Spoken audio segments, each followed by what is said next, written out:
Hello there, and welcome back to Global Ed, where today we are discussing life skills lessons number 4 on empathy and building resiliency. Join Michelle Bell and myself for another episode and workshop. Here you go. Okay. All right. So this morning, first of all, I'd like to say welcome to everyone. I'm so excited that we're kind of coming to the close of this series of life skills and life learning skills for preschool, elementary students and teachers. I think in this new environment, it is unprecedented, no doubt, and we need to learn how to build empathy and learn to build resiliency. So today I thought this would be ideal to focus on this in coming out of this 2021, 2020, 2021. We're kind of in the other portion of it, but still we need to make sure we're resilient. And so we're going to go over some key skills that I think we need to learn. So in this particular workshop, there's just a plethora of information that we can learn, and we will we're, as you can see here, it says we're into developing empathy, so that's going to be our main focus today. And then we have, I think, 2 more workshops in June, and then we'll just compile this information that is left in building those life skills. So take out your notes and pencil paper, and however you find the best way to take your notes. And I'm going to ask Michelle if she'll just go ahead and read through our objectives for today. Sure. Good morning, everyone. I'll read these objectives. Okay. First of all, students will be able to understand what empathy means. Students will be able to explain why it's important to be empathetic towards others.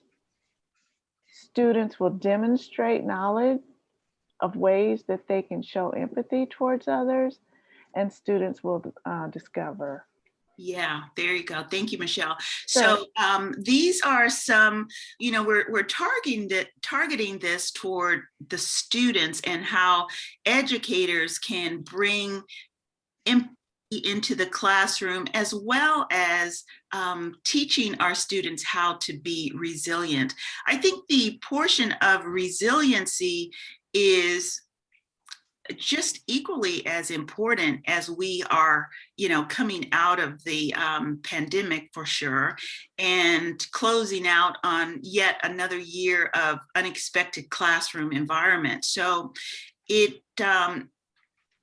what we've experienced is not typically normal, but it has allowed us to take a look at creating new ways of being empathetic as in the classroom as well as outside of the classroom. So I have here the basic definition of what empathy is. And empathy is the capacity to understand or feel what another person is experiencing within their frame of reference. That is, the capacity to place oneself in another's position, in someone else's position, how they think, how they feel, how they are looking at that situation or emotional scenario.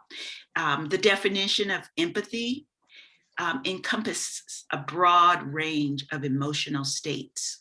So that's just the basic definition of what that is.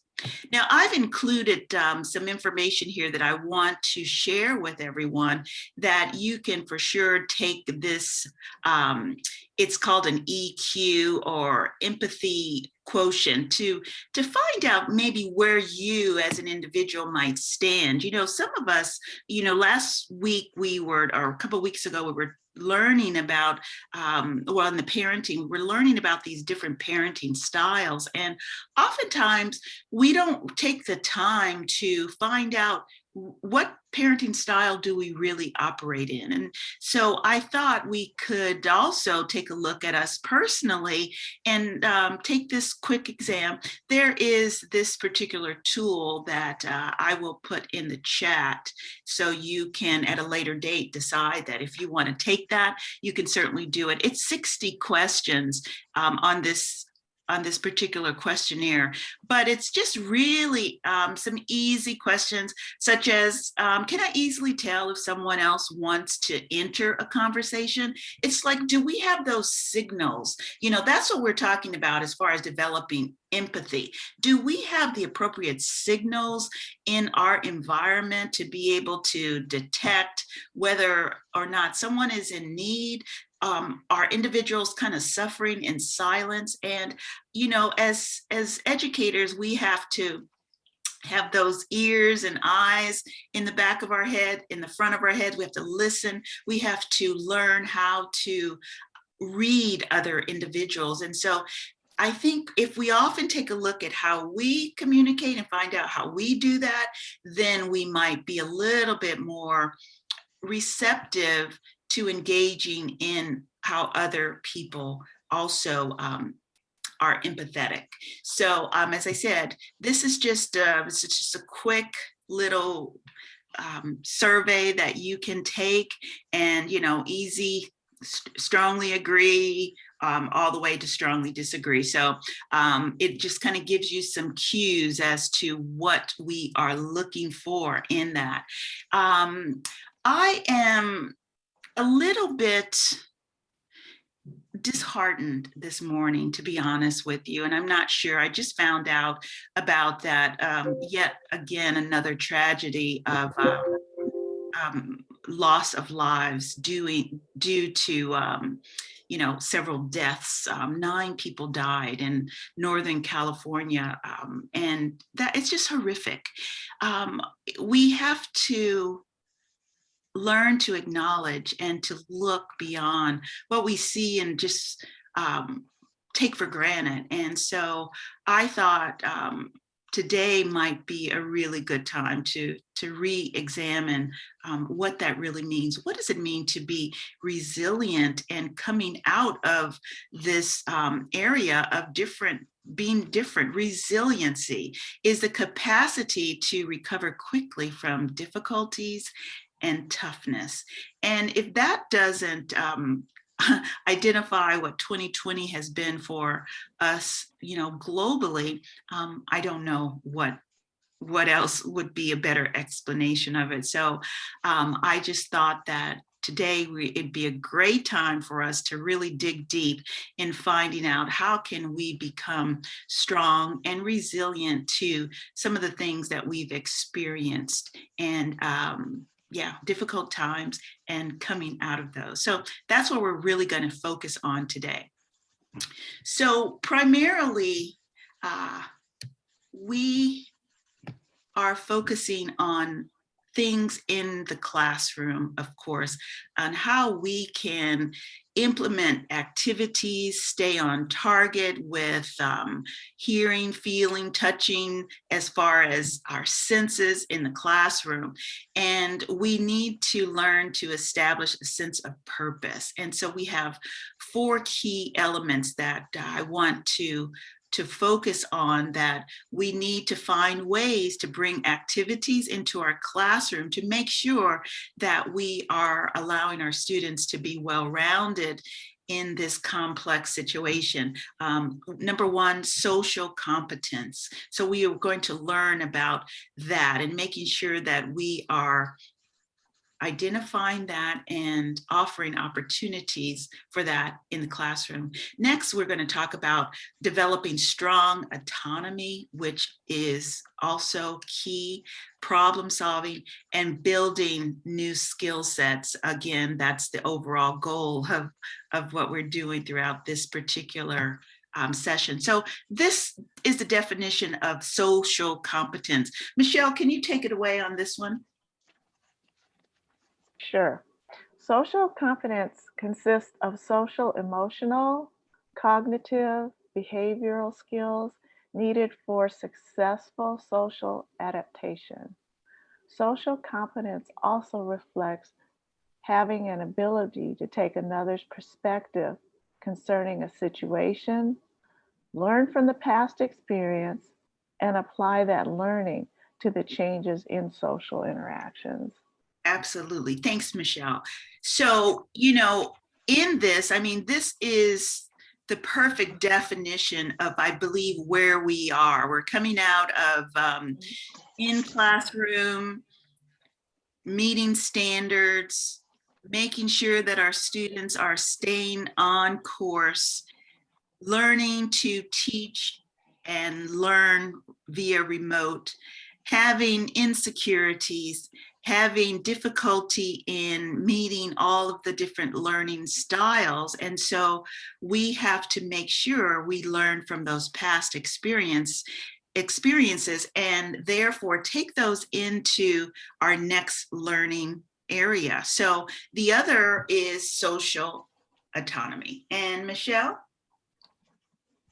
Sure. Strong autonomy. It is simplest sense. Autonomy is about a person's ability to act on his or her own values and interests. In order to do these things, the autonomous person must have a sense of self-worth and self-respect.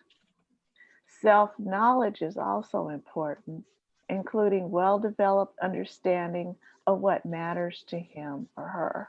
Absolutely. Thank you so much for that. So, yes, so this is a process of us being able to implement a state of sensibility to or sensitivity to our students in building up their self-worth and self-respect. Self-knowledge is important, as it says here. And so this will, today's workshop will help us develop some new ways of identifying those. So we will move into learning about these, developing these opportunities and how they can contribute in the classroom effectively. One has to do with asking those reflective questions. I know Miss Benelli and I have that common agreement on the importance of going back, asking those questions. What did we learn? What are our takeaways in the classroom? This helps to really assure the instructor of that they're on target of what they're teaching and what the students are taking away. So we learn how to do this more and more and more. And we're going to see this as far as one of the 21st century learning skills is asking those reflective questions. Again, hands-on learning and cooperative grouping where we're working in teams and learning how to emerge and work effectively, building self-esteem in grouping, and then of course allowing mentoring opportunities among teachers and in the classroom. So how do we foster this resiliency? We have to do this by a cultural experience. Now, what is so unique for me in two aspects of my experience of kind of internationally dealing with a culture in Asia, of course, in the Asian classroom is not necessarily ever a diverse classroom. Most of the individuals in those classrooms are all of the same culture. They are all of the, their ancestry comes from the Asian persuasion, as does within the Navajo nations and within the entire nation. That is something that you have a common bond in your culture. And that is how we have to learn to foster this resiliency. And we do this in a few short ways. One is really caring and making new relationships, caring relationships.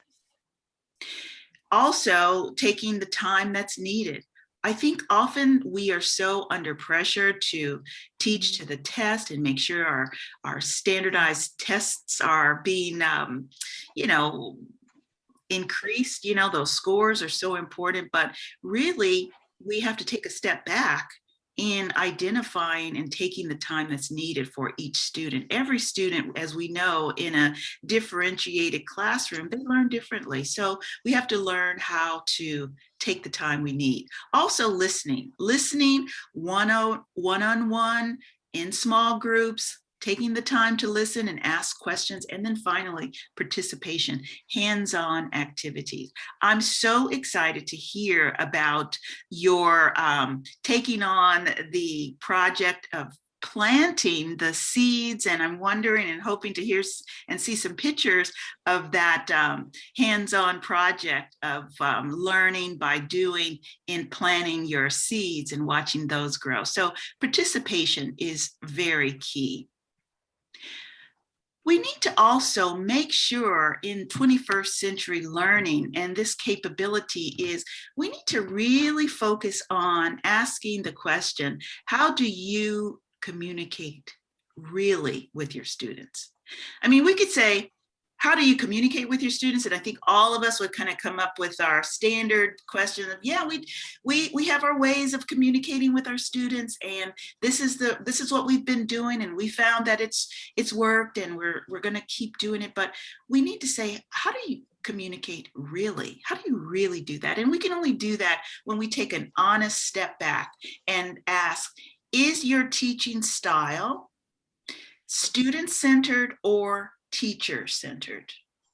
That's a huge question in our society today. And I wanted to just take a moment to ask, maybe if some of our volunteers might, someone might volunteer to tell us, do you feel that your teaching style is student-centered or teacher-centered, and maybe or defining the difference? Any volunteer that can take that on?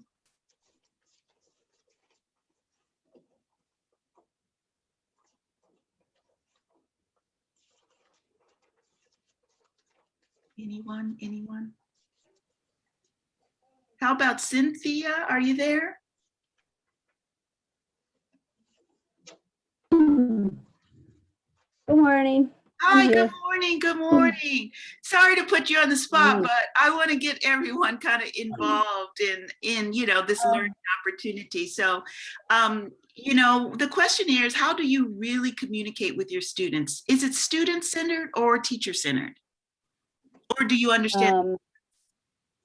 Maybe could you define the two?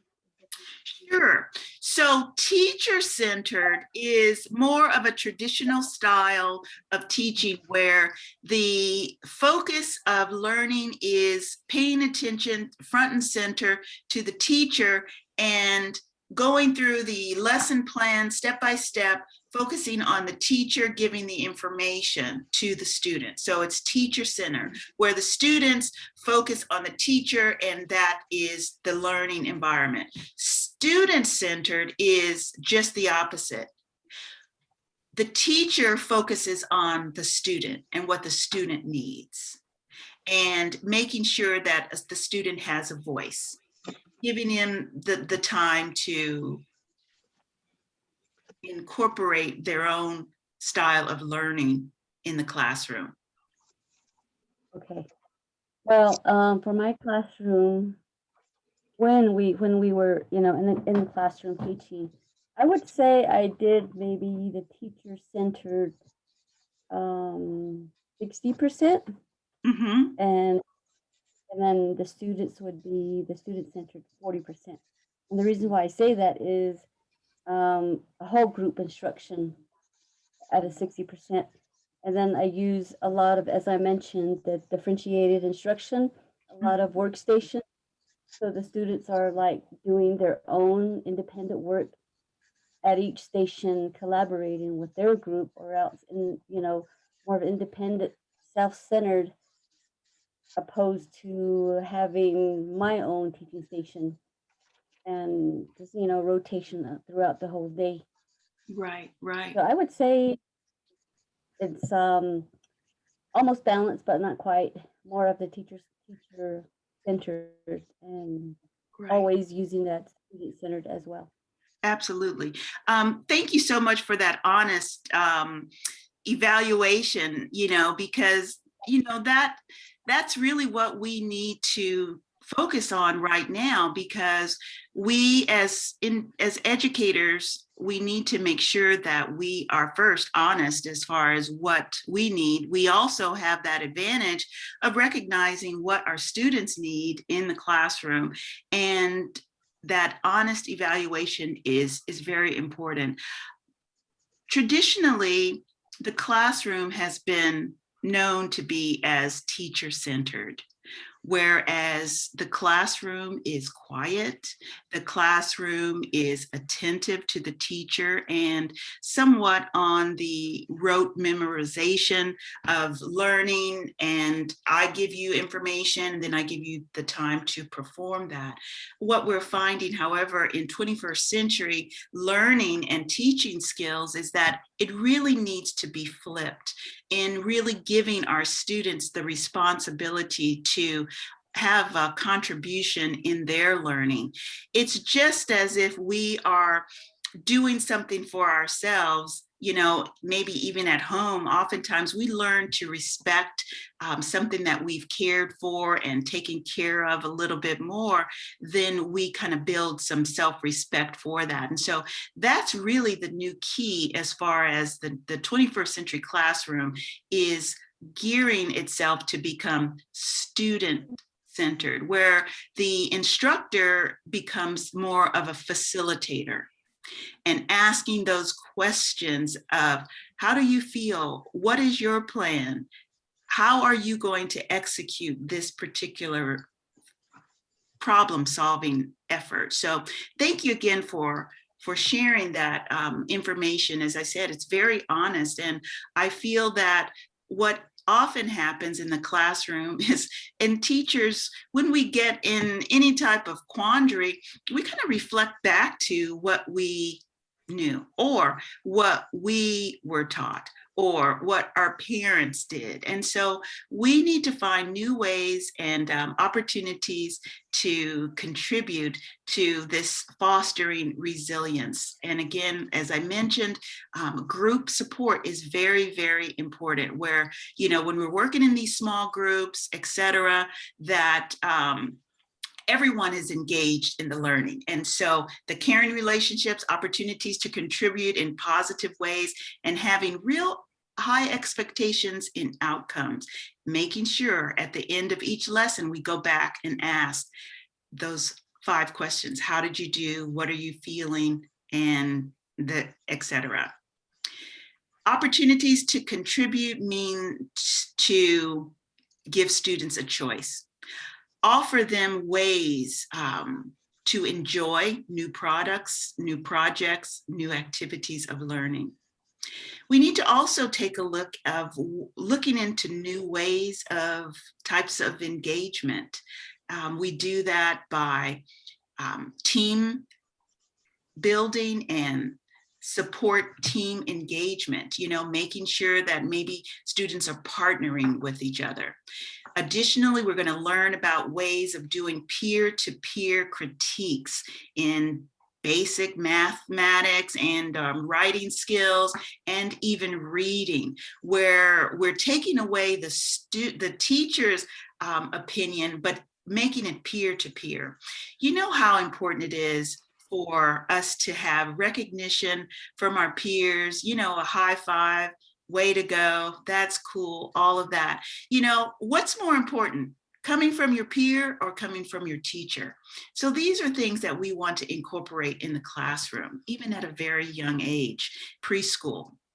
Active participation. We want to make sure that we're coming up with ways to identify and recognize each student's their positives, what their likes are, kind of having, man, you're really good at reading, or you do great in reading poems or whatever. Try to find that unique item that each student has. We also need to learn how to, as I said, the teacher needs to become the facilitator. So when that is taking place, The facilitator is now passing the information over to other individuals. So we need to learn that to facilitate, not just teach. Students should learn to take responsibility for their education. That's a hard one because that's so contrary to maybe what the last generation, my generation, your generation might always kind of feel and point it back to. It's the teacher's responsibility to make sure that that student is learning. That's an interesting perspective. Let's ask for another opinion. Can someone else chime in on that? As far as the responsibility, is it the student's responsibility or the teacher's responsibility? Comment, question?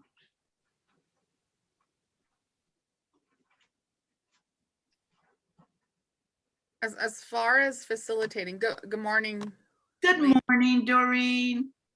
everyone. Hi. Hi. Well, as far as facilitate, it's always, I mean, we are the facilitator in a classroom, and I was thinking about how you were saying valuing what their interests are. And I think that's where you start building the relationship with your students. When you value whatever they value, doesn't matter if it's something that we personally don't like, but it is not about us. It is about our students. Their opinion matters. And I like to have my students, listen to each other's opinions, respect each other's opinions, that it's okay to like this. It's okay to choose this. Right. And discuss, the respect that you have towards one another by accepting each other in the classroom. And that's how I see it. And building relationships with your students and then having them build relationships with each other in the classroom. Absolutely. And then also fostering that respect, that caring, that our 3 rules that we follow are respectful, safe, and responsible. All of that kind of mesh together. Yeah. And so I always tell a lot of my principals, the principals I've had in the past, that my classroom's not going to be quiet. I like to have my students talk, but when automatically you would know as a teacher when the discussion is going, becoming a sidebar conversation, you would direct that conversation back in and bring them back again. You have to have them refocus back. I've done that in the past, and I don't know, it's like a natural thing for me. It just, I don't know. I just automatically, I know when that's happening, but I like a lot of talking. I like a lot of discussion. I like a lot of engagement with the students, and that brings a lot of comfort to them. And when they're comfortable and are comfortable in their classroom, they're comfortable in learning. And that's where, I understand that that's where their mindset, their mind opens up to learning, and they're more engaged in whatever you have to present to them.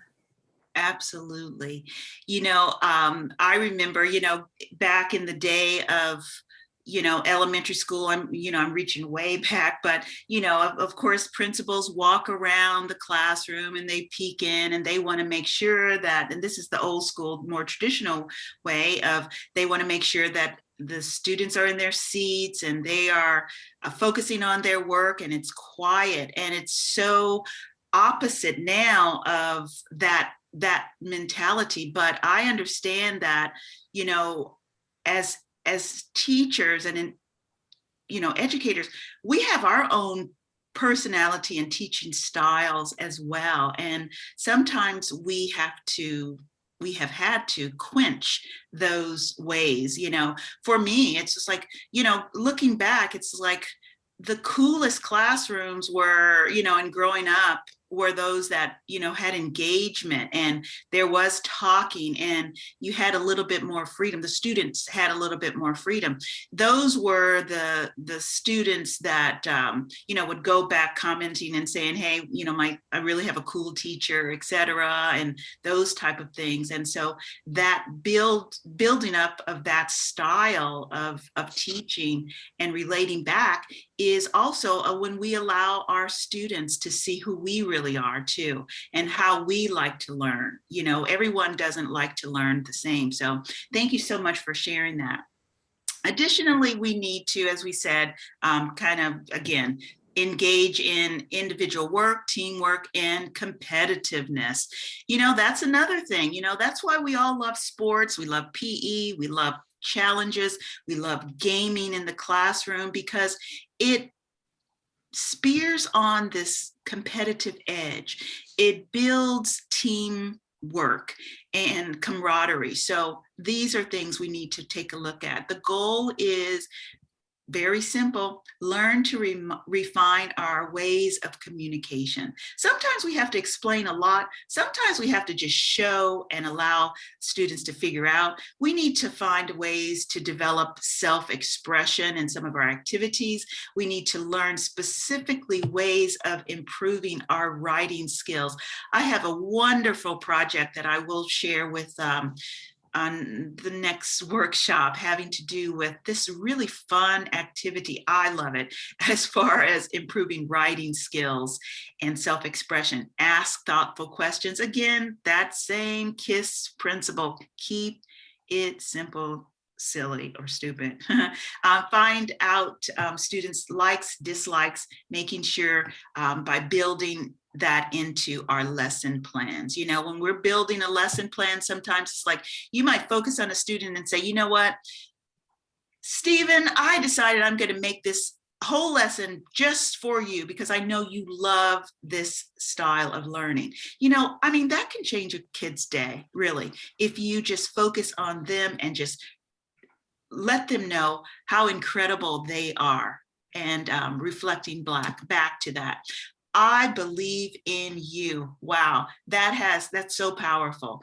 These ways of building resiliency show the student that they do have power. When we say, wow, I believe you can do that, that's already giving them additionally 50% that, yeah, you can do it, you know. Share their strengths, reflect on their good, make sure that we're all a lifelong learner, you know. Let your students know, you know what, I'm involved in taking this class. You're not the only one that's studying. I'm also studying. I have to go to professional development classes, and I have to always make sure that I'm learning. I'm not stopping.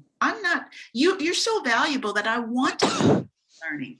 So these are ways that we have to encourage those ways of saying, I really believe in you, you know, and it goes really a long way. Create and solve a problem of the day. I love this particular idea. You know, you might incorporate this into your weekly lesson plan. Maybe you might start this on a Monday where you come up with a problem. We touched upon this a little bit the week that we were building the plants and planting, where we were talking about maybe learn ways to incorporate the older students to coming up with the problem solve and then have some awards after. So maybe at the beginning of the week, you can start something really simple as this is our problem solve, that I have a problem and I need you to help me solve it. And then throughout the week, this is something that you can use to encourage your students along the way. Making sure you're bringing out, I know you have that potential. It fosters collaboration, praise, reinforcement, instill cultural pride. I know within your community, we need to keep that at the forefront of what is important to you. It helps to really build up that self-capacity. And again, as you know, I'm all a learn by doing kind of person. Learn to break these barriers. Wow. So this is another type of activity that you can give or empower students in ways of building roles and leadership opportunities. For example, in you have certain teams, you can have a team leader and give everyone a certain responsibility. This can be their responsibility for the week. This could be their responsibility for the month. This could be their responsibility for the day, but have someone to take notes, a recorder, have someone to become the timekeeper. That empowers students. Make sure you might have a co-facilitator in your classroom that's going to help you co-teach for the day. Also a class monitor role. Someone is observing. If you know someone that knows how to check out what's going on in the classroom, maybe you want to make sure that you're selecting them as class role monitor. Also, line leaders, coming in, you probably already have some of these, maybe announcer, someone that's a good reader or someone that needs to practice, maybe have some announcements of the week, and then again, that recorder or note taker. So now I would like to have,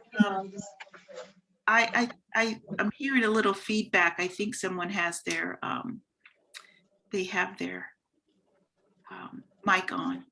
So maybe turn that off. But any questions so far? Michelle, any questions or comments of what we've been going over? Any takeaways so far? Let me unmute so you can hear me. I agree with or I like the idea of being more of the facilitator. Yes, there are instances where, depending on the subject or whatever, where you have to go back to the original teaching skill. But with the facilitating, I do see the importance of allowing the students to participate more. And I do like where you were sharing that make the students responsible for their education of that day. That is really changing the picture, because it's also going to increase another life skill, that responsibility that we were discussing in an earlier lesson. I'm responsible for what I'm learning here.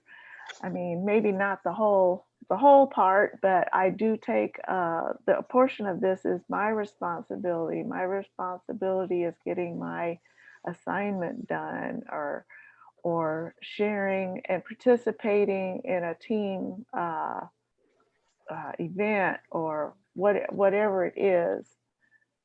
So yeah. Absolutely. Thank you so much for sharing that. Sure. Yeah, it is important. It's an ongoing process. We have to look at it even in our new settings as professional to professional, and or in our environment of ongoing professional development. I mean, come on, I think teachers are the most difficult learners, because we, in the back of our minds, I think we feel that we know this information, we've done this, been there, done that. Sometimes instead of going through this, we could be grading papers, or we can really spend our time a little differently. But we have to also be responsible for new ways of learning. There's not a whole lot of new ways of learning how to teach math.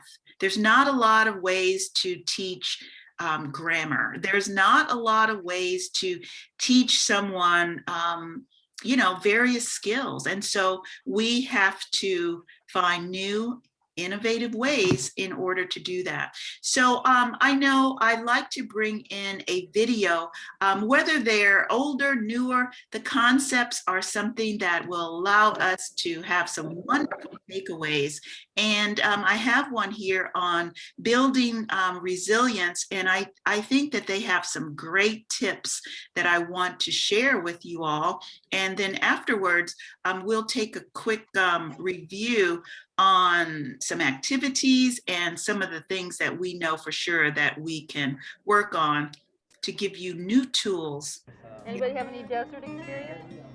Meet Marjorie Parcell, an English teacher at Augrey Sims High School in northern Michigan. You're in shock. She enjoys getting to know her students and seeing life anew through their eyes. Young people often bring their problems with them to school. Marjorie Parcell helps her students set their troubles aside and focus on learning.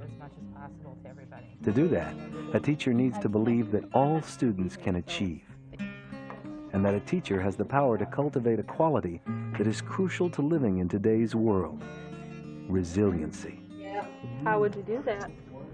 In this program, we will meet effective teachers like Marjorie Parcell and observe practices that build resiliency in the classroom.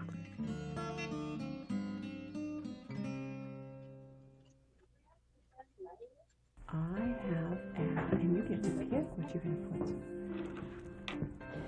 I have Social competence, autonomy, strong problem-solving skills, and a sense of purpose are among the attributes of resilient children.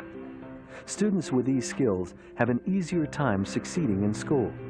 Educators can play a pivotal role in fostering resiliency in their students by establishing caring relationships, providing opportunities to contribute in positive ways, and holding high expectations. In schools around the country, administrators and teachers are successfully creating cultures that nurture resiliency. So often schools and the people within them, especially teachers, feel powerless to combat so much of the challenges that children have in their life. And one of the things about schools is that in all of this resilience research, it is so often the power of a teacher and the power of a school to make a difference. Caring teachers approach each child with compassion. They are encouraging, respectful, and provide individual attention. Caring relationships between teachers and student have lasting influence. Several miles from downtown Greensboro, North Carolina, in the low-income Glenmont neighborhood, teachers at Clara J. Peck Elementary School are learning firsthand the power of developing caring relationships with students. I'd like for you to look at the essential question. Every morning, fifth grade teacher Elizabeth Fawcett observes her students to see who might be having a difficult morning. And when they arrive, I can immediately see something is going on. So I immediately zoom in, talk with the child. Is something going on that you would like to share with me, or is it too personal? I enjoyed talking with you last night. Did you have a pretty good weekend? Yes. Connecting with a student sends a powerful message. It can combat many of the challenges young people experience. That's certainly the first thing every teacher needs to know, is the power they have to make a difference as a caring adult. And what does that mean? It means that you're a person, as a teacher in a child's life, who actually listens to that child, who takes the time to make a one-to-one contact, who notices when they're not there and will say something like, "We missed you yesterday." And I thank you for joining us. And someone who basically expresses an interest in that child or young person's life. Is there anything else that you would like to share? You sure? You sure? Okay, thank you. It's not so much what you say, but how you say it. And that's what we're talking about, is so much of this is the way we communicate. And it's something we don't, if we're busy, we don't pay a lot of attention, but all of this takes place like in the moment. What problems did the characters have in the story. And I Throughout the visit day, with that Miss before you Fawcett try walks to around the share. classroom, All right, engaging each child in the lesson. How does the story end, Hannah? By Imogene crying and everybody being surprised. Beautiful job. She calls on all the students, not only the ones who raise their hands, encouraging everyone to participate. What is the solution of the story, Octavia? That the Hermans are bad. All right. We have to let them know that we're here with them, that what they're doing is important, and we're going to help them get there. I try to instill in them the importance of education. And with a good education, the sky is the limit. They can go wherever they want to go, choose whatever careers that they want with an education. All right, beautiful job. The goals of this writing lesson are for students to understand how to revise, organize ideas, and discuss written material with others. That was good. Ms. Fawcett creates a student-centered lesson by asking the children to select a topic based on their interests. I like talking on the telephone because it's fun. Once teachers know their students, they can adjust lesson plans and instructional strategies to meet children's needs. The best subject in school is math because if you know how to multiply, it can be easy, even if you made an A on your report card. A caring teacher will consistently try to figure out the child and really what drives an individual child and the group as a whole by focusing on what the needs are for the individual. Yes, I think there should be uniform schools because then people will not be late because they're trying to pick out something to wear. I think the caring teacher would do things such as differentiate instruction on the readiness level of the students. Where are they academically? Now, what can I do to assist you here in your writing? Does my class prefer to work in small groups? Do some of my students learn better when it's written on the board or when they hear it from me? Do my students learn better when they read on their own, or do I need to break them up in groups and they can read to each other? But constantly trying to figure out the individual children and how to work with them to make it an environment that they find meaningful. If you could pick your parent, what would they be like? If I could pick my parents, they would be nice and still let us live in New York City. How teachers use their resiliency to help their students is really just about modeling, being themselves, tapping into their resilient nature. When they tap into their capacity for empathy, students learn what empathy is about. They see it modeled and they see it mirrored back to them. But if I could pick my parents, they would be the ones I already have. Very good. My comments are, you did a very good job, but you put too many ands in it. In the group discussion, students must follow certain rules. They must be respectful, listen to one another, respond to content, not personality, and focus on one topic at a time. I liked how you described that you wish that you were still in New York living with some of your family members that you wanted to be a singer, you and your sister. The guidelines teach young people how to interact in a caring manner. You did a great job describing how you want your parents to be. Processes like writers' workshops where young people bring what they have written and become peer critiques, I think provide an example of kind of resiliency applied to writing, actually promoting caring relationships. You are conveying that high expectation belief that all young people are writers and that they all have something to say. My favorite outfit is my baby fit shirt, which is red and tan around the sleeves. My pants have a light blue stitch. Also, it has. And then that whole process of sharing what you've written, critiquing it with your peer group, actually then creates that opportunity for active participation and contribution. That's my favorite outfit. Young people model their teachers' behavior. You did good. And They learn to help each other in the context of a supportive relationship in which each is a teacher and each a learner. I liked how she gave descriptions how her shirt looked like and how it goes with her shoes and pants. and I can hear the crunchy sounds of the apple. I liked how you described your apple and you didn't actually go overboard with the ends, and how you basically decided to tell how it tastes and how it smelled and how it looked. So it's a great example of being able to share who you are in a group, in a supportive group, and be an active participant. I liked how you use your senses to describe the apple. Caring relationships have a lasting influence, as does the second factor that fosters resiliency, providing opportunities to contribute in positive ways. Thank you. Where the rubber really hits the road is if we care about our students, the next step is really giving them opportunities to be active participants in the life of the classroom. There are many ways to provide students with opportunities to contribute. Giving students choices in academic work and class rules will promote responsibility.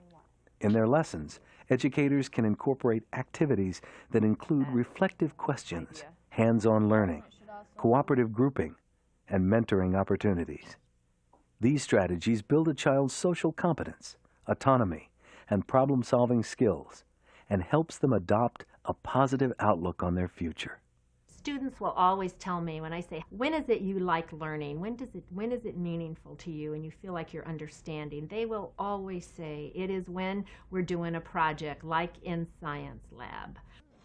Having that rich contextualized experience from which then you can draw your scientific principles or your math equations or whatever, but that's what students love. It's what keeps them engaged in school. It's what keeps them connected. So 56, it went up to 6. Kevin Beardsley teaches science at All Gray Sims Middle School, a small school with 50 to 60 students in each grade level. It's located in rural Michigan, on the mouth of Saginaw Bay, just 1 hour north of Saginaw City. Adults in All Gray work on the family farm, or at the local marina, or at one of the stores on Main Street. In Science Lab, Kevin Beardsley encourages students to work with each other and turn to each other for help. Getting input from students kind of puts them at your level, saying, you know what, you're responsible for your education too. And I try to look at myself more as a facilitator oftentimes than just a teacher who's, you know, standing in front of the podium and imparting knowledge downward towards my noble subjects or whatever. Let's see what happens. But if I was just to sort of mechanically walk them through this, I don't think it would be meaningful. Or they construct meaning by discovering things on their own, and that's sort of the purpose and the intent of that particular assignment or that lab. So once you've calculated your mass using the scale and your volume using your beaker, once I have those two pieces of information, what do? Blurt it. Divide mass by volume to find the density. To find the density, that's right. When teachers tap into their capacity to be critical thinkers, students learn that it's okay to look more deeply at an issue and that maybe there's more information they need to find out about it and they need to look deeper. When teachers model hope for their student, then young people learn to be hopeful about their lives. So it's actually that process of modeling is how things are communicated. We're going to work on adjectives today, and we're going to work on sentence construction. Marjorie Parcell teaches high school English at All Gray. Seniors need this English anthology class to graduate. The goal of the class is to improve basic writing skills. And what I want in the end of this is some really good sentences. Today, the students are reviewing adjectives. What were adjectives the last time you had to deal with them? Jason. A description of a noun. Okay, description of a noun. Miss Parcell spends time at the beginning of the school year getting to know her students, their interests and learning styles through observation and leading questions. Football? No, you're not playing football? Yeah, I'm playing football. All right. So when you've been tackled on the football field, you're feeling, we could say that Austin is Depressed. depressed? You have to know something about them. You have to appreciate their feelings. You have to respect their input and what they need individually in order to be successful with them. We love to start sentences that way. We need to break out of that and start looking for different ways to begin our sentences. They're also a class that is easily intimidated, and they really need a good comfort level. I'm going to give you 15 minutes. Go. For them, sitting and doing a reading assignment for 50 minutes, I'll have heads on the table and, I'll be battling that sort of thing. They need things that move and change through the period. The reality is a good part of our students don't learn the way we learn. And sometimes it's not easy for us. If you were describing the lake to somebody who didn't know what it looked like, what would be the words that you would talk about when you were describing it to them? Okay. To keep the young people engaged and address their different learning styles, Ms. Parcell divides the adjective lesson into 3 parts. I gave them a chance, first of all, to test themselves by doing it individually. Then, in what I hope is a non-threatening way, to partner up with somebody and take a look at their list and listen to them. Wow, you have a lie. I know, I'm an overachiever. You don't gotta. Do you have anything? I don't have short. We're going to do a little competition. They love things that have a game to it. Your team is your role. So these are your teammates. That's kind of a safe way for you to catch on there without having to stand out in class and raise your hand and say, I just don't get it. And then in the end, there's a chance for you to be part of a group that is successful, and you're pulling together and feeling that you're part of the whole instead of being isolated and not knowing what's going on. Now all of a sudden, okay, I'm remembering, I'm catching on, I've got it, and I'm doing what everybody else is doing, which for teenagers is what it's all about. Okay, time. Hey, 10 points off for you guys. That word was up there. Learning doesn't have to be tiresome or demeaning or repressive. It should be fun for everyone. He's a strange driver. That would work. 9. Okay. What does it mean when a teacher believes in you? What do they say and what do they do? And it's amazing how many students will say, well, the teacher actually doesn't let me get away with stuff. There's kind of a no excuses philosophy, and he or she will say to me, this isn't up to your capacity and up to the kind of level of work that I know you're capable of. Now, you've done a couple of exercises having to do with adjectives. And the next day, the same class moves on to a group activity, also within their adjective unit. Ms. Parcell and other teachers at Au Gres are preparing their students for life after graduation. One of the goals in this class is to refine and improve communications. No matter what job you get when you leave here, at some time you're going to have to communicate with the rest of the people you work with. You're going to have to communicate with your boss. You're going to have to communicate maybe with vendors who are supplying you. So you need to be sure that whatever you're writing isn't going to be misconstrued by somebody who's reading it. It needs to be very clear directions. So first thing we need is the costumes. Let's do costumes first. I need a judge's robe. Ms. Parcell will organize her students in groups 3 or 4 times a week, coaching them as they learn how to work cooperatively. There might be another way of doing this and making better use of a short amount of time to get the whole job done. What might you do? What do you think? We could split up the work. Very good. How would you do that? Have a couple people work in costumes and a couple people work on the scenery. Okay. I'm looking for a way for them to, in a non-threatening way, get early success in every individual lesson. Okay, strategy. Feel that they've made an accomplishment there, and then have some fun with it. Experiencing success is essential in fostering resiliency. With every positive classroom experience, young people become more capable, motivated students. We're talking about climaxes here, so I'm looking for opinions about where the climax is in this story. Ms. Parcell has designed her college prep English class as a literary discussion group. In this class, participation is mandatory. Because it's early in the school year, Ms. Parcell leads the group. What's the real issue that the author is bringing out in this story? It's not really about the jewels. Over time, her role will shift and a student will lead the discussion. Rachel wanted to say something. She's been kind of getting cut out a lot as she's been trying to say. You guys kind of bounce back and forth. What did you want to say?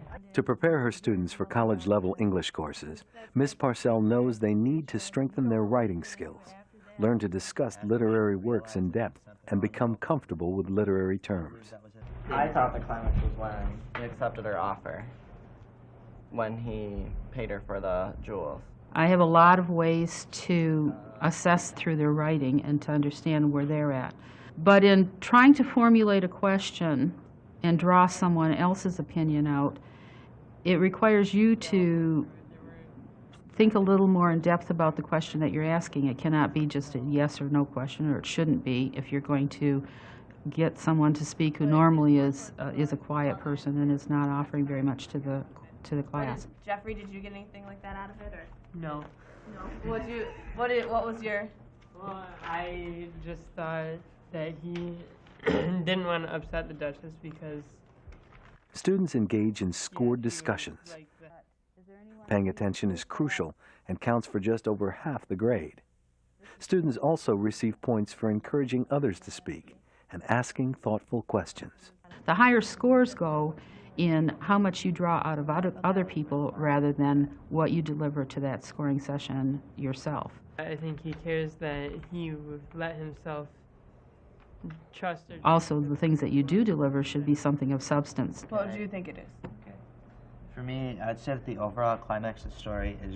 For instance, not a response of I agree or I disagree, but what is it about that particular comment from someone else, or what is it about that particular work that is developing that idea for you? That's the climax for me, because that's when there's a change in the main character. The students are learning to listen. Silence is okay. You don't have to break that sound of silence immediately.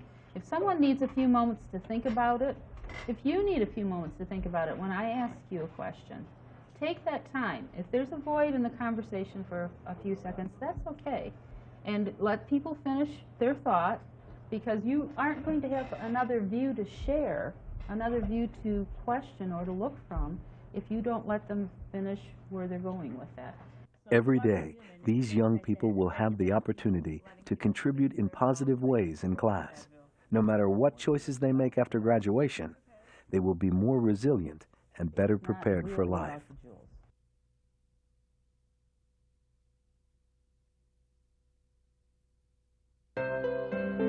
Letting students know that we have high expectations for them is the way to foster resiliency. In doing so, teachers convey a belief in a student's capacity to learn and to be successful in his or her life. Just give yourselves a pat on the back.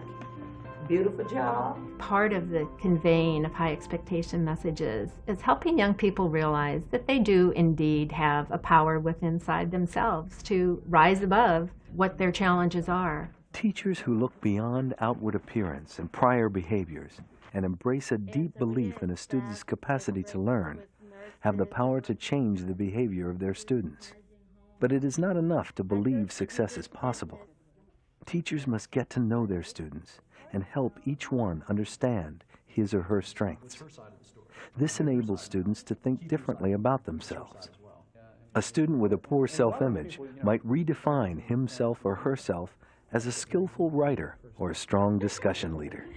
Showing that somebody believes in you when you don't believe in yourself is so big. It's looking at that young person's strengths, not just looking at where they have failings or maybe where they need to work harder, but to try to identify first for yourself that this young person indeed does have strengths and interests, and to learn what those are and to reflect them back to that child is a very, very powerful message that someone's interested in you and that you do have something to offer.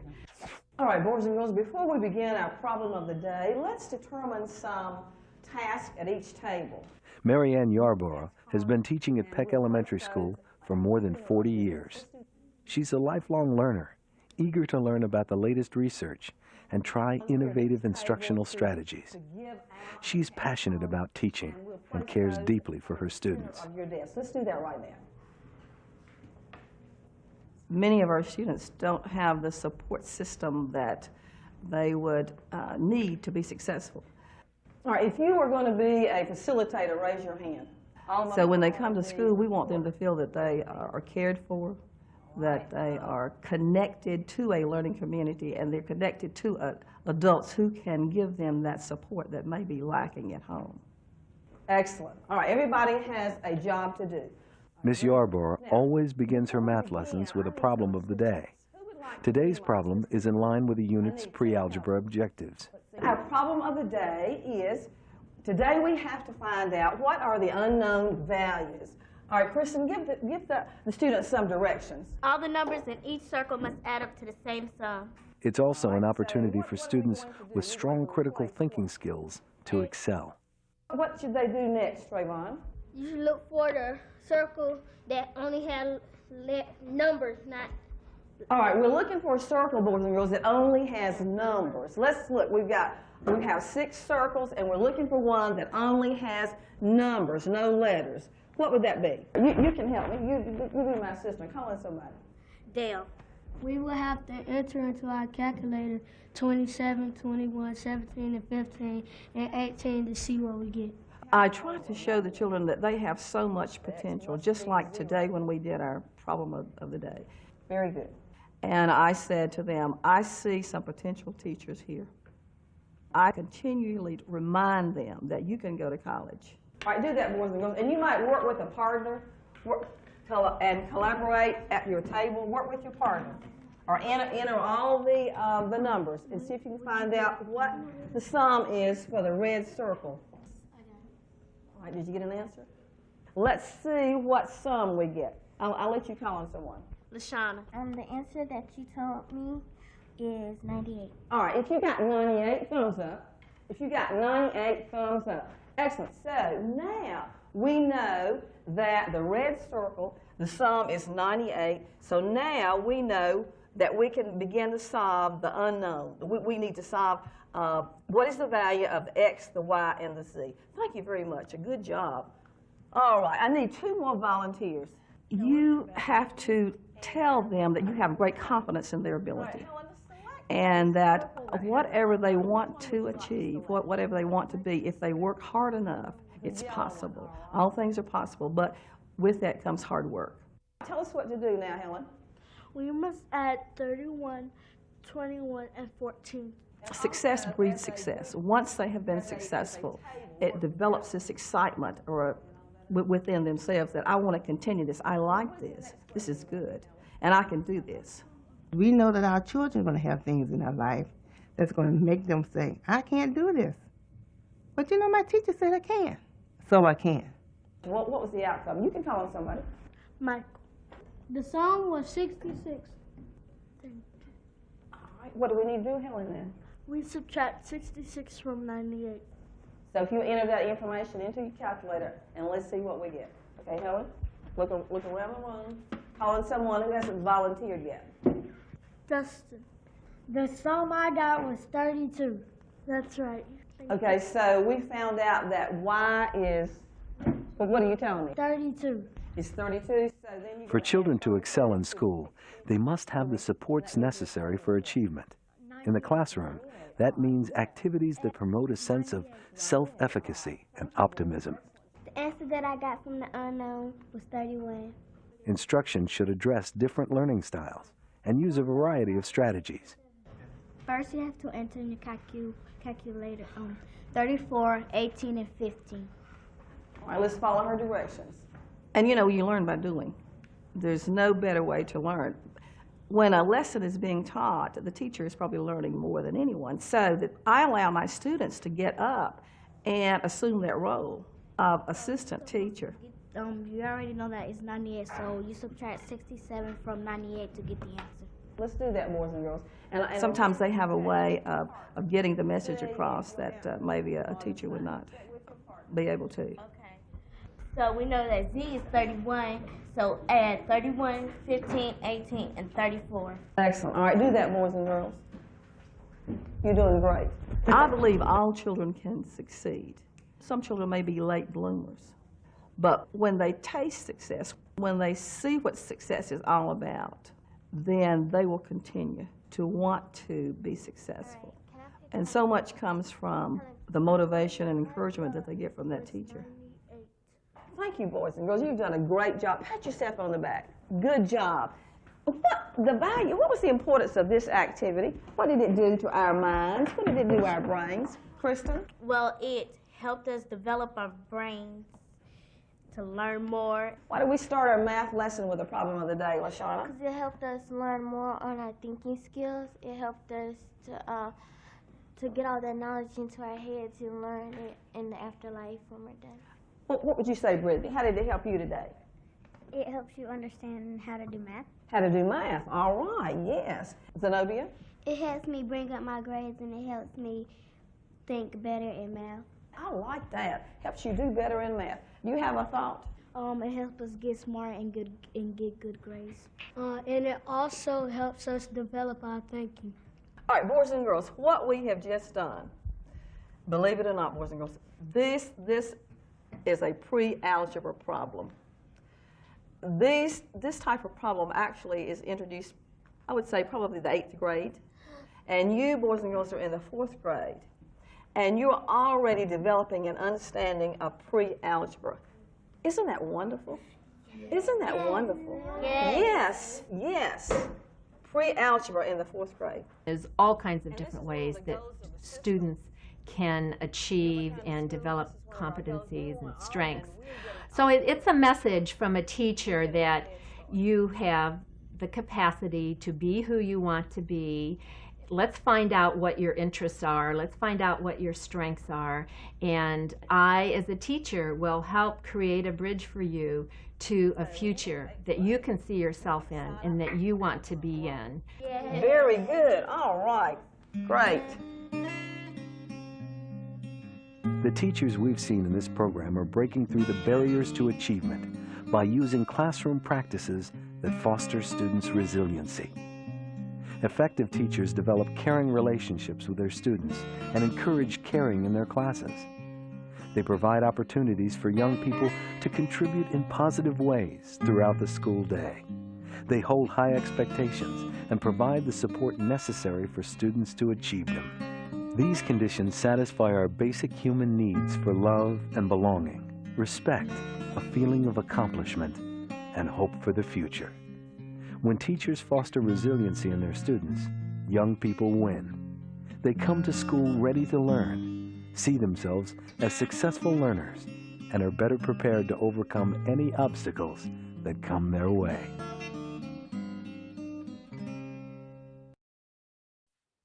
Okay, well, I think that that has definitely provided us with a great addition to our learning capabilities of what we can offer to our students and bring back into the classroom. So thank you so much for staying tuned and watching this bit of information that we've learned. Some of the things, just to quickly recap, a good takeaway for me is remember, ask, when do you like learning? Imagine just going in and asking students and coming up, some people like to learn early in the morning. Some people like to really get into learning at the end of the day. As an individual, I'm kind of an early person. Whenever I do my work, I want it early in the morning, and I'm not so much the type that I like to learn in the evening. So that's something that I can share back with my students to give them a point of reference about really who I am. Additionally, learning this resiliency skill will really prepare our students for that mindset of life after graduation. I mean, that's really what this is all about. School is that journey and the pathway into life after graduation. So we need to remember to reinforce that. Additionally, drawing out from others. I loved that particular idea of being able to you know, when you're in a group situation and you ask questions, and you know, you're not doing this to gain information for yourself, but to help encourage and to bring out or draw out this information from others. Additionally, what are the problems that students must overcome or be resilient in? You know, I think last month or so, when we had one of our instructors, our visitors, Liz, that is from Canada, but also lives on the, you know, the native environment. She was stating that there's so many things, detrimental things that the community often has, that children have to deal with, and many times we don't necessarily have privy to that information, but you might know what someone is going on or going through. So we need to realize and understand what are some of the things that our young students, pre-K, elementary school, what do they need to overcome? What do they need to become resilient from? And then finally, we have to make sure that we are able to reflect back to what we are learning. So just real quickly, before we move on to the next section, I would like to ask for some takeaway. Anyone want to step in? How about, let's see, Darlene, are you still there? Are you available? Any takeaway? Or Joanne?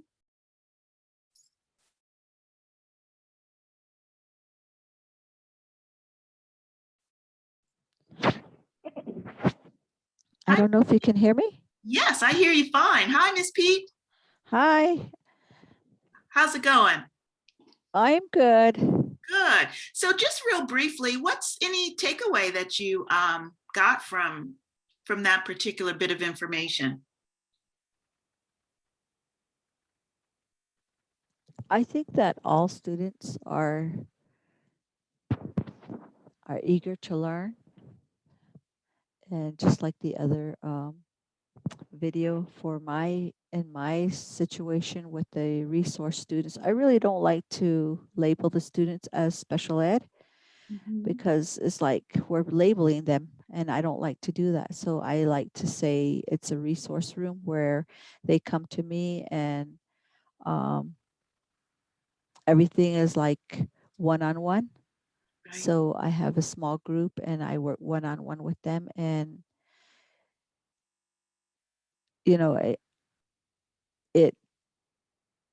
have, you know, this week I was doing assessment, and I noticed that my students were improving on some of the skills that I was teaching them.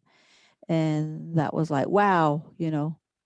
So it's for in my classroom, it's like 50-50, you know, teacher based and student based, because, you know, I deliver the instruction, and then they have to give me feedback 50%. So we're equal. So in this case, you know, I really enjoy working with my students, and the takeaways that I have is, you know, there's a lot of resources out there, you know, but I have to keep researching. And that's all it takes. And there's a lot of activities here that, you know, that I could use as one-on-one. Yeah, absolutely. Thank you so much for sharing. You know, I think overall, whether or not we are dealing with students that are in pre-K level or all the way up to, you know, junior high or high school, I think it's just adding these precepts upon precepts and gradually being able to, you know, educate our students into becoming life learners. You know, even if we are, you know, if we have a special need that, you know, that parents are aware of, or teachers are aware of, or students that are aware of, you're absolutely right. No one likes labels, you know, so we want to just make sure, I mean, all of us have something that we need a little special attention for, you know. I know, for example, for me, as far as a child, becoming resilient was, you know, when I was an early learner, kindergarten, I remember kindergarten, I loved kindergarten. I believe in first grade, I remember just really flourishing and enjoying it. But I remember when I came back, maybe in the second grade, something changed in my life. And I know that I had a life experience at home that did change me as an individual. And I was just not that same eager learner that I had always been. And as I reflect back now as an adult, you know, I could have really used some special attention in the classroom, even just encouragement, etc., or maybe just someone coming along and asking, you know, what I was going through, what was happening day to day or whatever, just kind of building some additional stability in the classroom for me. So, you know, I think now that's something that has allowed me to really be involved and passionate about education, and really understanding this, like, if there are students that were going through anything of the deficiencies or lack of, such as what I went through, you know, I want to be able to hear them and address that. So it really has inspired me to be who I am as an educator today. So now, just basically, I want to run through some of the different lessons. There's some areas that we want to focus on with regard to standards being addressed. Students through this session, they will be able to reflect on finding ways to build deeper understanding and determine their next steps. Students determine appropriate tools and develop a plan to communicate findings and or to take informed actions. Students will read and respond according to the task and purpose to become self-directed, critical readers, and thinkers. Additionally, students will recognize, accept, respect, and appreciate individual differences. Students will respect alternative points of view. And so these are areas that we can develop different activities to promote these skills and to guide our students into a broader way of learning. And keeping in the tradition of how I like to perceive different lessons. And so we first talk about the different materials that are needed. I have a few activity sheets that I'll go over with you. One is the 9, 6, or 9. Some of you might be familiar with that. And this will address the we do section. Then we will need in some of the materials, a chalkboard and markers in the we do. There's 5 steps to empathy that I have an activity sheet that I'll go over with you. Putting together scenario cards of activities where you do, and then additionally having this scenario analysis activity to draw in for each student, again with the you do. So these are some of the supplies and the things that we will be working on. So we're starting specifically again with empathy. I have a wonderful little story. Some of you might be familiar with this. I'm not quite sure if we have time to listen to all of it, but it is a wonderful story on creating you know, that individual special person that we are. And you might write this down. I will provide it.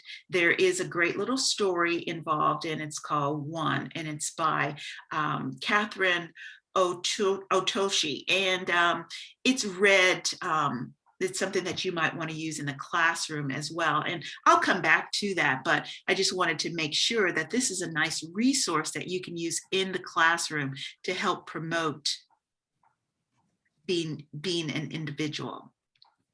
So now I want us also to focus on some of these starters, and I'm going to get Michelle involved in that.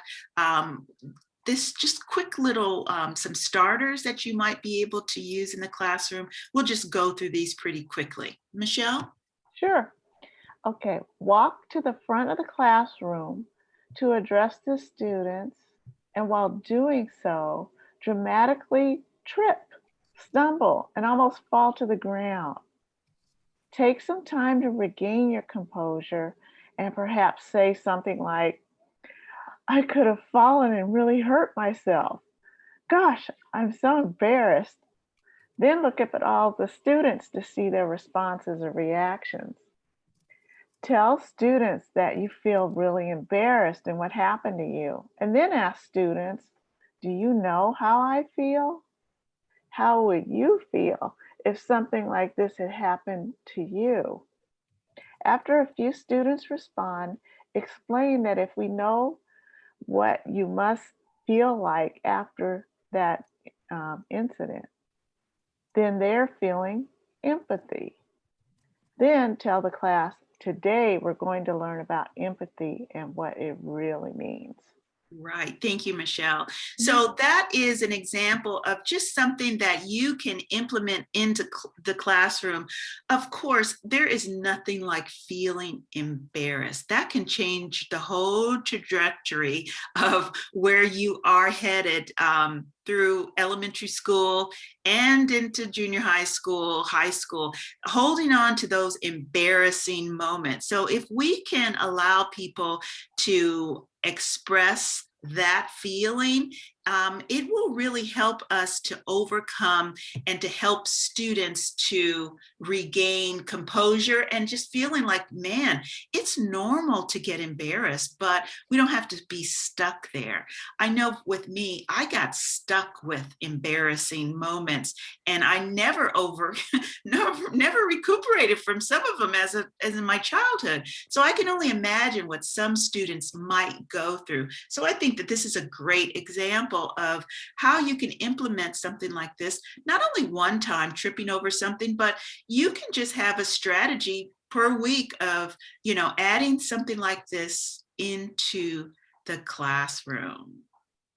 So the next one we're going to go over is the I do, teacher presented knowledge of I do. Michelle, can you go over this one? Sure. Ask students if they've ever heard of empathy before today. Listen to a few students' responses and then say, empathy is understanding or knowing what another person must feel or think, even if you are not the person experiencing what he or she is going through. You can do this by thinking of a time that you were in a similar situation. Or if you cannot picture a time like this, then you must try to imagine what it might be like to be in the person's position. Yeah, very good. So yeah, one of the biggest things that I think happened to me, just as far as one of a personal story is when I, in elementary school, I went from really being like a kind of outgoing, enjoying school, loved it. And then something started holding me back, and I never volunteered anymore. I never would raise my hand, and I always would just freak out if the teacher then called on me. And what it did, it just really stifled me in my learning. So I now try to implement that calling up on each student. There's always in the classroom those students that their hand always goes up first. They always know the answers. They're kind of overachievers. We know those students, and they're great. They do great. They understand the concepts as well. So on the other end of the spectrum, there are those students, such as how I was growing up, that will never raise their hand. So I have incorporated this idea of I call upon everyone. Everyone gets a turn. And I also try to do this in my professional development training. Keep in mind, if you are not one to volunteer, if I ask you to volunteer, are you really doing the same thing that your students are doing in class? You have to ask yourself, is your session of professional development not as important to your learning capabilities? Are you not willing to provide and to give back? If so, you might use these ideas and concepts as just as your students will do. So keep in mind that we need to be that example to build up our other students as well. The next one we're going to move into is guided student practice, is the we do. It's about a 15-minute exercise. Michelle? Sure. Lead your class through a game of Simon Says, where students perform the motions or actions as you suggest them, but only if they're part of a Simon Says sentence. So for example, you could say, Simon says jump. Simon says raise your right hand. Simon says take one step forward. But be certain to occasionally leave off the Simon Says to see how closely your class is listening. Yeah, thanks, Michelle. You know, we all are familiar with this Simon Says. Of course, it's not new to any of us, but you can also add different activities in this as well. You know, even as adults, some of us, we don't like to play games. We don't like icebreakers. We don't like to participate. We sit back in judgment of it all, and we don't want to be joiners, but so do our students. So we have to find ways to bring them back present into the situation. For example, my shyness led me to becoming a very poor reader. I never practiced reading out loud. And as I grew and grew and grew, it did not help me. It limited me in some of the opportunities that I may have been able to shine through in, you know, leadership opportunities, etc. But it really held me back. And I do go back and I see where that changed. And so I add that back into this learning skill and technique that I like to share with my students, because I always reflect back to that. And so, you know, using these simple games, you know, that we all know, but you can change them and make them a little bit more applicable to the environment. So I have two. First, I'm going to show you, this next one is student dependent practice, you do. And I'm going to show you this quick version of the 6 or 9 and then come back to this. So this is the actual illustration that you would show on the worksheet and ask them to check this out. So as you can see, the little 2 cartoon characters have different point of views with what they see. Okay, Michelle, can you go with that? Show the class the 6 or 9 activity sheet. Tell the students to take a minute to look at the picture. Then have the student talk about the picture with a partner. After the students have had enough time for a discussion, ask the students, why are the 2 people in the picture arguing? If the 2 people put themselves in the other person's place, do you think it would help them to understand better? Yeah. Let me just stop you there. I'm sorry to interrupt, but with that, yeah, it's the whole point of, we do have different perspectives.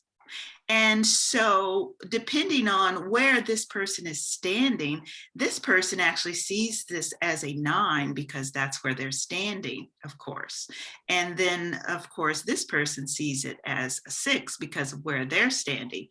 So this is a great illustration of being able to illustrate different perspectives. We see things differently from our point of view.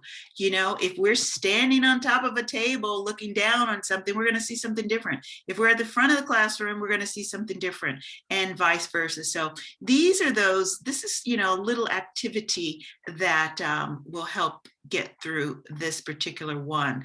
Let's go back to this, read this portion, Michelle, and then I will show you the activity sheet. Identify the 5 steps to empathy using a chart or a student handout. And that's the 5 steps to empathy activity sheet. Then tell the students that they're going to be given a scenario card and they will be asked to put themselves in the place of the person on the card by using the 5 steps to empathy. Yeah, so I will go quickly over the those particular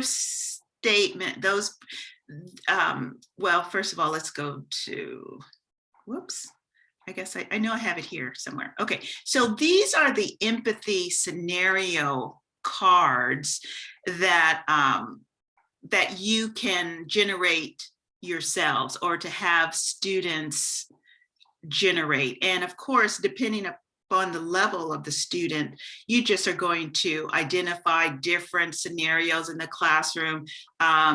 You know, this first one says your best friend Sarah is jealous of a new friend you have made, Layla. One day during a carpool line, Sarah began to snicker and make mean comments about the car Layla's mom was in. Layla overhears and is embarrassed. You know, Layla's mom just lost her job. What should she do? So these are kind of heart-wrenching, but realistic of how kids poke fun at other kids. I mean, you can do this very simple, you know, what would you do if you spilled something over your dress in the classroom and everyone started laughing? How should you, you know, that could be something a little bit more simple. But developing these scenario cards are something that you could initiate into the classroom. So due to time, I just will speed up just a little bit. Some assessments, of course, we always have to ask some questions. Here are 3 main questions. Michelle, you want to take that one? Sure. What does empathy mean?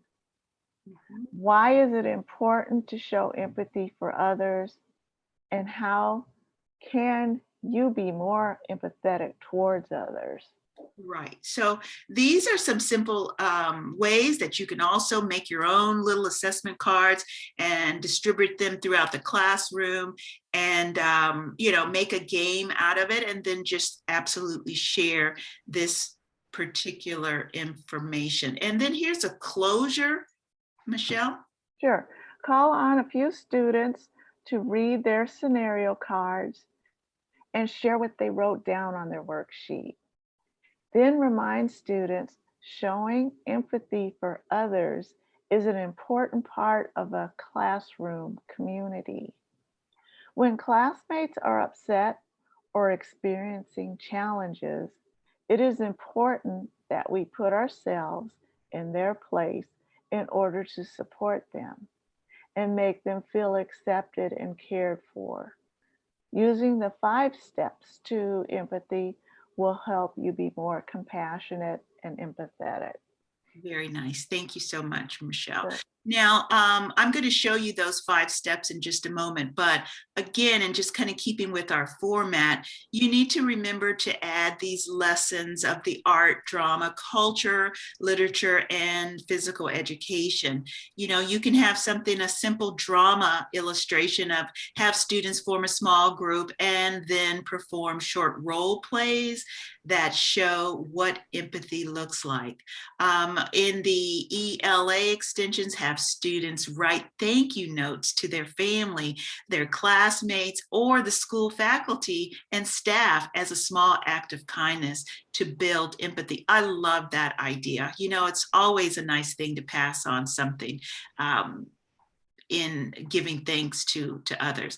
Again, I will share this particular video YouTube with you. I will get that to you as well. The 5 W's, remember always to ask the 5 W's after you're reading your story for the literature, okay? And so this is a definite point of questions, of line of questions that you can implement in the story of one and explaining that scenario. In the music extension, you can create a song or a chant or cheer, rap song or anything like that that has to do with these 5 steps of empathy. Also, some service learning extensions have students participate in service learning projects. Students can do things such as visit a senior citizen's home, collect clothes or food for the homeless shelters, etc., to serve others. And these are those 5 steps that I've been discussing. So again, as you can see, step 1, pay attention. Step 2, connect. Step 3, imagine. Step 4, ask. And step 5 is to act. And we can go over these specifically. As you can see, they're pretty simple. As step 1, what is your friend saying? And then just really have someone to reiterate that and or describe how their body language is in the pay attention point. But as we're discussing these new ways and activities, these are the 5 ways of discovering empathy and using those in the classroom. Here is the worksheet of where you might want to put together your empathy scenario analysis by simply asking some of these questions. You might just use one, you might use all of them. You know, how do you think the person in this scenario feels? We've gone over that, but this is just the worksheet of how you can use that. Wow. So yes, I think we made it on time. Okay. Dr. Eagles, I just wanted to share with you, we have something in the chat. Okay, I love it. Yeah, it's from Joanne Smith. I'll go ahead and read it. Thank you. My takeaway from the video was, teachers have the power to make a difference in a child's life by talking to them, listening to them, expressing an interest in their life, and believing in them. When they know that someone is interested in them, it has a phenomenal effect on them. It makes them want to be successful once they get a taste of it. So we as teachers need to find their interests and their strengths in helping them to be successful and confident, instilling resiliency and efficiency. Okay, very good. Yeah, thank you so much, Michelle, for reading that and keeping us on par with our chat. And Joanne, thank you so much for commenting. You're absolutely right. I think that is it. Teachers have the power to make a difference in children. You know, we sometimes are that voice to young people that they don't often have. In others, you know, they do confide in us sometimes. And we have to find ways to make sure that we are managing and keeping this information sacred to them as well. I think it's very, very important. I'm going to go back and I will leave the copy of this YouTube video here. And well, I hope I can. And then you can view this or share it in the classroom with your students. I think that they would, I think everyone would really benefit from it. So I'll go ahead and if I can quickly do this, just a moment. In the meantime, any questions, any comments, any takeaways that anyone would like to share before we move into the next go round? Anyone? I'll share something real quick. Sure. You know, back in my school days, I had a teacher that actually kind of was ahead of his time. He actually implemented a lot of these